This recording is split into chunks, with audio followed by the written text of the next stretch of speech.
सभी बच्चों को मेरे यूट्यूब क्लास पर स्वागत। आज हम क्लास 8 चैप्टर 1 कबीरदास के दोहे के प्रश्न उत्तर करेंगे।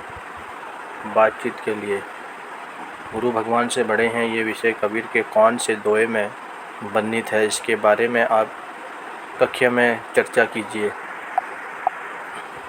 गुरु ये विषय इस दोहे में वर्णित है। गुरु गोविंद दऊ खड़े काके लागू पाए, बलिहारी गुरु अपने गोविंद दियो बताए।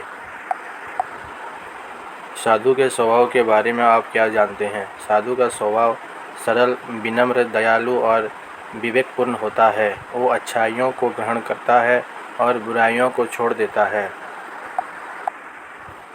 मीठी वाणी या मीठे वचन बोलने से हमें क्या लाभ मिलता है? मीठे वचन बोलने से लोगों का मन प्रसन्न होता है, प्रेम और सम्मान बढ़ता है तथा आपसी संबंध मजबूत होते हैं। हम बड़े लोग किन्हें कहेंगे? बड़े लोगों का लक्षण क्या है? बड़े लोग वो हैं जो दूसरों का भला करते हैं, विनम्र होते हैं और समाज के लिए उपयोगी कार्य करते हैं। उनका व्यवहार अच्छा और प्रेरणादायक होता है। निंदा करने वाले लोग हमारे क्या उपकार करते हैं? निंदा करने वाले हमारी कमियों और दोषों का पता बताते हैं। इससे हमें अपनी गलतियों का सुधार का अवसर मिलता है और हम बेहतर इंसान बनते हैं। सोचिए और लिखिए। निम्नलिखित प्रश्नों के सही उत्तर विकल्पों से चुनकर दीजिए। गुरु गोविंद दो खड़े काके लागू पाए, इस दोहे में किसके बारे में कहा गया है? गुरु के महत्व।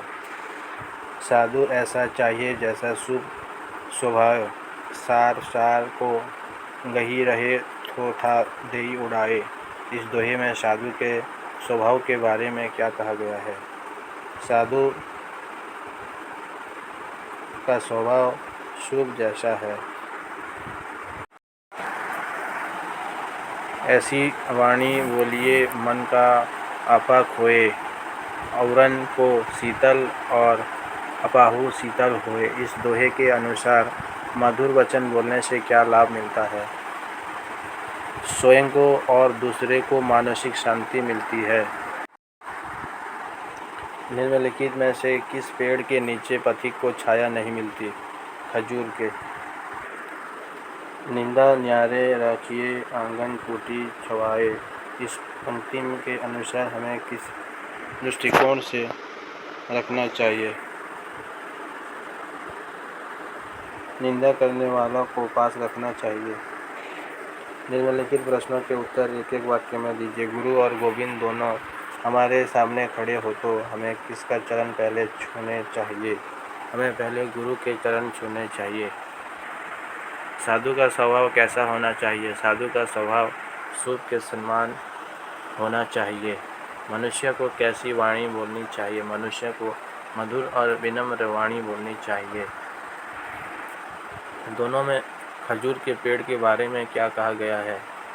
खजूर का पेड़ न छाया देता है और उसके फल बहुत ऊंचे होते हैं। कौन पानी और साबुन के बिना हमारे मन को निर्मल कर देता है? निंदक, आलोचक पानी और साबुन के बिना हमारे मन को निर्मल कर देता है।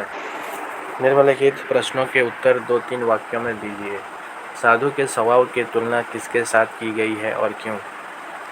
साधु के स्वभाव की तुलना सूप से की गई है क्योंकि सूप अनाज को रख कर भूसा अलग कर देता है। उसी प्रकार साधु अच्छी बातों को ग्रहण करता है और बुरी बातों को छोड़ देता है। मधुर वाणी बोलने से क्या फ़ायदा मिलता है? मधुर वाणी बोलने से स्वयं और दूसरों को मानसिक शांति मिलती है। सभी लोग प्रसन्न रहते हैं और प्रेम बढ़ता है। निंदक की बात क्यों सुननी चाहिए? निंदक हमारी कमियों को बताता है। उसकी बात सुनकर हम अपनी गलतियों को सुधार कर सकते हैं। कवि के अनुसार गुरु गोविंद से भी श्रेष्ठ कैसे होते हैं? कवि के अनुसार गुरु ही हमें गोविंद ईश्वर का मार्ग बताते हैं, इसलिए गुरु का स्थान गोविंद से भी श्रेष्ठ बना गया है। माना गया है। कौस्तम खौस्तम गुरु गोविंद दऊ खड़े, काके लागू पाए, बलिहारी गुरु अपने गोविंद दियो बताए। सार सार को वही रहे, थोथा देई उड़ाए, औरन को शीतल करे, अबाहु शीतल होए।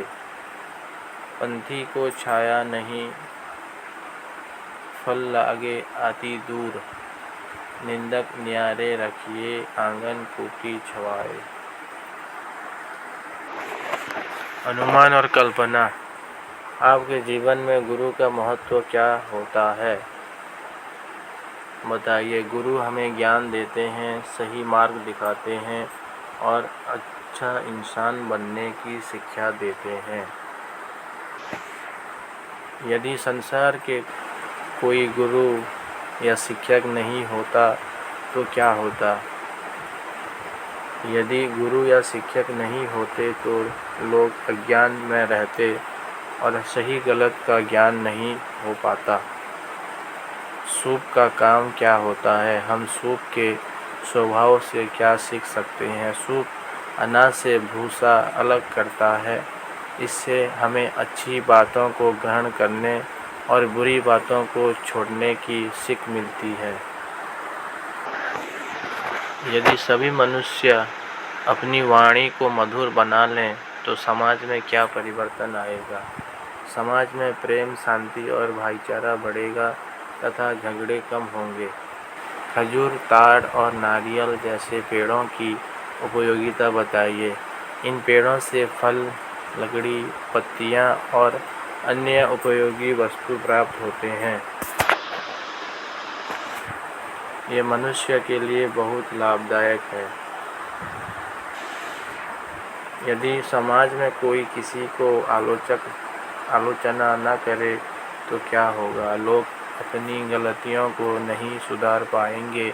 इसलिए उचित आलोचना से ही हमें अपनी कमियों को दूर करने में सहायता मिलती है। भाषा ज्ञान। निम्नलिखित शब्दों का खड़ी बोली रूप लिखिए। दऊ दोनों, काके किसके, सुहाए स्वभाव, शीतल शीतल, बानी वाणी। निम्नलिखित शब्दों के पर्यायवाची लिखिए। गुरु, शिक्षक, आचार्य, गोविंद, कृष्ण भगवान, साधु, संत, महात्मा, पेड़, वृक्ष, तरु, पथी, यात्री, राहगीर, कुटी, झोपड़ी, कुटिया, पानी, जल, नीर। निम्नलिखित शब्दों के विलोम लिखिए। साधु, दुष्ट, सार, असार, बड़ा, छोटा, गुरु, शिष्य, निर्मल, मालिन।